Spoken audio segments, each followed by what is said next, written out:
अस्सलाम वालेकुम प्यारे दोस्तों, आज आपको एक गधा और उसके मालिक की कहानी सुनाते हैं। ये कहानी इंतहाई इंटरेस्टिंग है। अगर आप लोगों को पसंद आए तो आपने इसको सब्सक्राइब और शेयर लाजमी। एक शख्स नमक का काम करता था। नमक गधे पर लाद कर दूर दराज गाँव में बेचने जाता।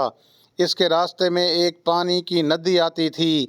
एक दिन जब वो शख्स गधे पर नमक लाद कर बेचने के लिए निकला और नदी पार करने लगा तो गधे का पाँव फिसल गया और गधा नदी में गिर गया।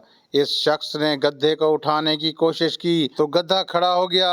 जब गधा खड़ा हुआ तो अपने आप को हल्का महसूस किया क्योंकि नमक पानी में बह चुका था। गधा बहुत खुश हुआ। अब रोजाना जब भी गधा नदी पार करने लगता तो जानबूझकर नदी में बैठ जाता। जब वजन कम हो जाता तो उठ खड़ा होता।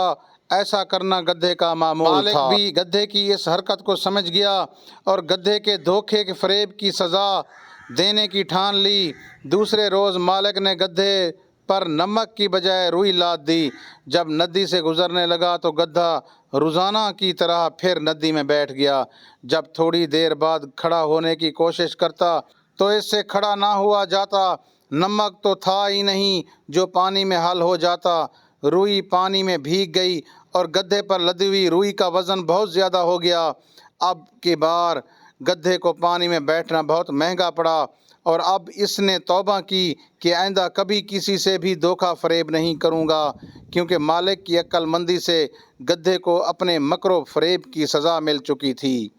अगर प्यारे दोस्तों आप लोगों को कहानी पसंद आए तो आपने इसको सब्सक्राइब और शेयर लाजमी करें। हमें दीजिए इजाज़त। अल्लाह हाफिज़।